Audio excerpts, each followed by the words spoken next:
रथसप्तमी मकर संक्रांतीचा शेवटचा दिवस हा रथसप्तमीला असतो।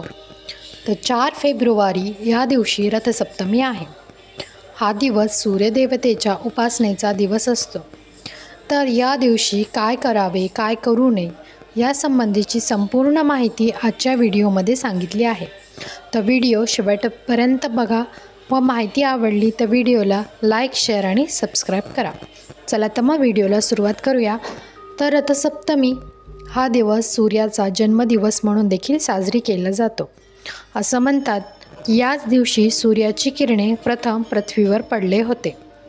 सूर्यदेवतेमुळेच आपले जीवन टिकून आहे। हा निसर्ग, हे जीवन आपण जगत आहोत ते केवळ सूर्यदेवतेमुळेच।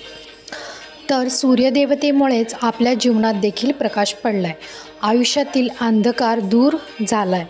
त्यामुळे सूर्यदेवतेची उपासना केलीच पाहिजे। सूर्यदेवतेला अर्घ्य देणे ही त्यांची पूजा, उपासना, सेवा करणे गरजेचे आहे। तर काय करावे? तर रथसप्तमी या दिवशी आपण प्रथम सूर्याला नमस्कार करून सूर्यदेवाला अर्घ्य द्यावे। तर हे काम आपल्याला सूर्योदयावेळी म्हणजे सकाळी 8 ते 9 या वेळेपर्यंत करायचे आहे। तसेच या दिवशी सूर्यदेव व त्यांच्या रथाची पूजा करायची असते। ती आपण रांगोळी काढून किंवा फोटो किंवा चित्र काढून त्यांची पूजा करतात। तसेच 7 धान्यांची पूजा या दिवशी करायची असते। या दिवशी दानाला महत्त्व आहे। दान व वाण हे देणे खूप चांगले मानले जाते। ही पूजा करताना सूर्यकवच, आदित्य हृदय स्तोत्र जे आपल्या नित्यसेवेच्या पुस्तकामध्ये आहेत त्याचे पठण करावे। काहीच नाही जमले तर ओम सूर्याय नमः या मंत्राचा जाप केला तरी चालेल। पूजा झाल्यानंतर घरात दूध उतू घातले जाते। तर त्यामध्ये दूध, साखर व त्यात पांढरे तीळ आणि तांदूळ घालून ते आपण उतू घालतो। सूर्याच्या प्रती कृतज्ञता व्यक्त करण्याचा व त्याची सेवा करण्याचा हा दिवस होय। देवी आदिती व काश्यप यांचे पुत्र सूर्य होय। तसेच मुलांच्या अभ्यासात प्रगती व्हावी यासाठी देखील सूर्यदेवाची उपासना करतात।